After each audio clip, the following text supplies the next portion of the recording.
Só, coloca, Brenda, essa foto que eu te mandei.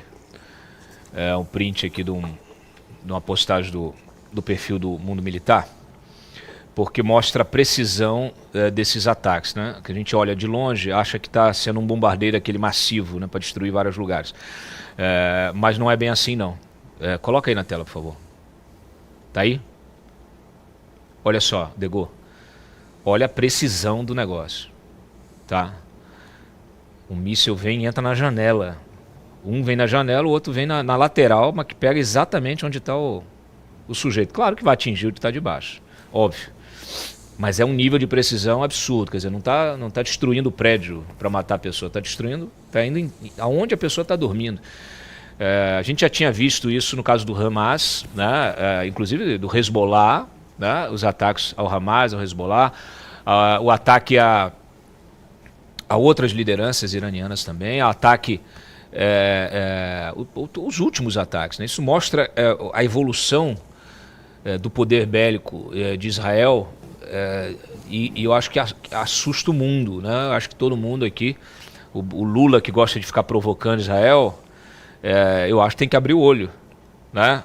Mandou o Alckmin lá para a posse do presidente iraniano, estava lá cercado de terroristas, né? No dia seguinte o cara estava sendo morto dentro do apartamento também, numa história igual. Teve aquela história dos pagers, né, também. Eles fizeram todo um trabalho de inteligência por uma década para chegar esse ano aí e detonar os pagers no bolso dos terroristas. Um negócio assim, uma coisa realmente impressionante, Dego.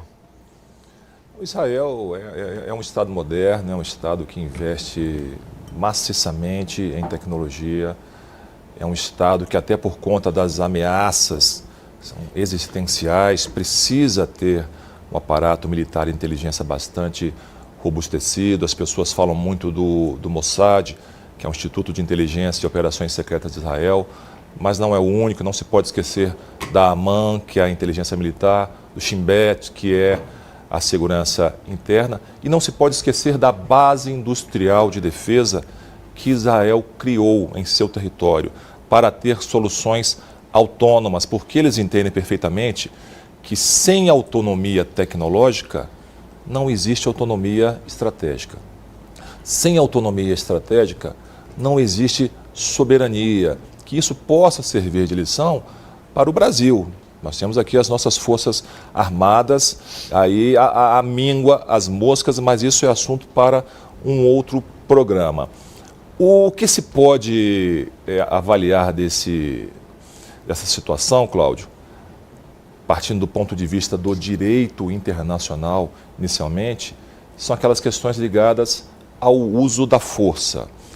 Na teoria, o artigo 2º, parágrafo 4º da Carta das Nações Unidas proíbe o uso da força, seja força militar ou coação, contra a integridade territorial de um outro Estado. Porém, o artigo 51 dessa mesma Carta da ONU trata da autodefesa, trata da legítima defesa. E aí nós temos duas situações, que é a legítima defesa antecipatória, que é aquela em que o Estado ataca o outro em vista de um iminente ataque, ou seja, está quase certo que que o país A vai sofrer um ataque do país B, o país A realiza um ataque. E tem a chamada guerra preemptiva, que começou a se tornar uma doutrina mais consolidada após o 11 de setembro, com a guerra ao terror do George Bush. Você lembra bem, Cláudio, que é aquela em que um Estado ataca o outro não em vista de uma ameaça iminente, mas em vista de uma ameaça emergente. E é isso que Israel vai se apegar para justificar esse ataque, essa guerra preemptiva, e que o Irã está construindo armas nucleares, e o próprio Khamenei já disse que Israel precisa ser varrida do mapa. Então, esse ataque preemptivo para impedir a consecução dos objetivos do Irã, que é ter essas armas nucleares que possam ser utilizadas não apenas para alterar o equilíbrio político e militar do Oriente Médio, mas para varrer Israel do mapa. Esse é o ponto central, Cláudio. Olha, é o estado da arte militar. Eu acho que isso é um poder de dissuasão incomparável, né? Sem contar o fato de que Israel tem arma nuclear, tem bomba nuclear. Mas assim, pra vocês terem uma ideia de como você não precisa ter uma bomba nuclear, ele não precisa.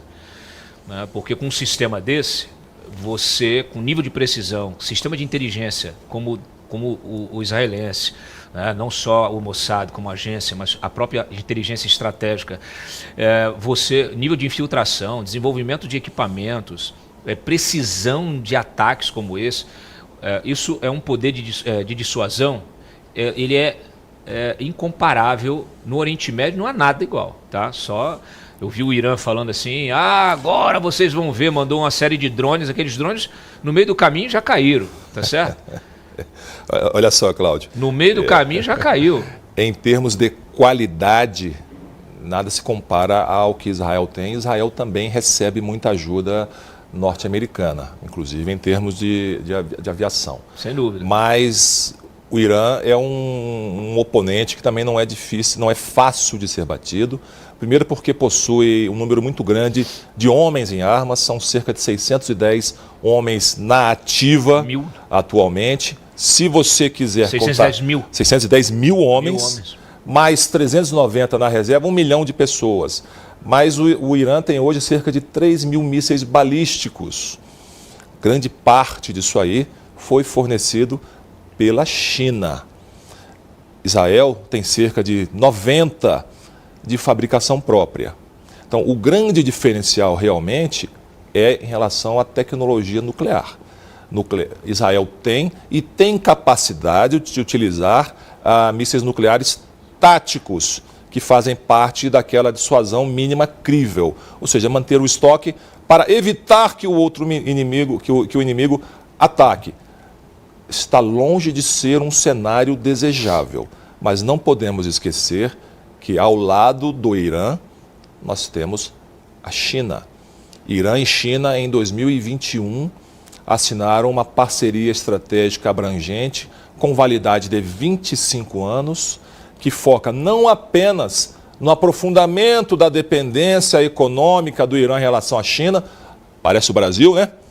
Mas também no aumento da dependência militar e na colaboração no desenvolvimento de tecnologias militares do Irã em relação à China, Cláudio. Esse é um aspecto poderoso. Embora eu acho que a China também vai pensar 1000 vezes antes de entrar num conflito desse, né? A China é aquele negócio, né? Pensa 1000 vezes antes de entrar, mas depois para sair a coisa engrossa. Então já basta aí essa frente comercial e monetária que vem travando junto com os Estados Unidos. Contra os Estados Unidos contra a China.